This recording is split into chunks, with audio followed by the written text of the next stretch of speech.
Délinquance des villes, délinquance des champs également. Les agriculteurs font de plus en plus face à des vols sur leurs exploitations. On ne parle pas de 2 fruits tombés de l'arbre, mais de plusieurs dizaines de milliers d'euros de préjudice et parfois de violence.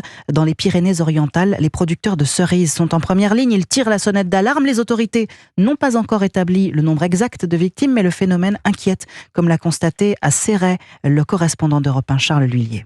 Dans cette exploitation de 110 hectares, l'une des nombreuses concernées, les cerisiers sans leurs cerises paraissent bien pâles. Une demi-tonne a été volée il y a quelques jours et c'est Ramona, l'employée, qui l'a découvert au petit matin. Dans le champ, je vois tout de suite que les arbres sont vides. Plus de cerises. Et à côté, il y avait des traces d'une voiture. On nous a tout pris. Une rapidité d'exécution bluffante qui en dit long sur le profil des mises en cause, s'inquiète Erwin Sadelman, le propriétaire. Ils ont vraiment vidé les 30 arbres. Il y avait aussi quelques cerises pas encore mûres. Et ça, ils l'ont laissé, bien sûr. C'est clair que c'est un réseau organisé de professionnels. Au lieu d'attaquer les banques, ils attaquent maintenant les agriculteurs. Il y en a d'autres qui se sont même fait agresser. Car ces vols de cerises peuvent en effet s'accompagner de violence ici. C'est ce qui est arrivé au fils de cet agriculteur. À 3h du matin, quand il partait, il a vu 4 gars dans le verger. Ils ont foutu 2 coups de poing, ils ont cassé le nez, ils n'ont pas manqué. Alors pour éviter un drame, les agriculteurs ici organisent des maraudes la nuit désormais. Céret, Charles L'Huillier, Europe 1.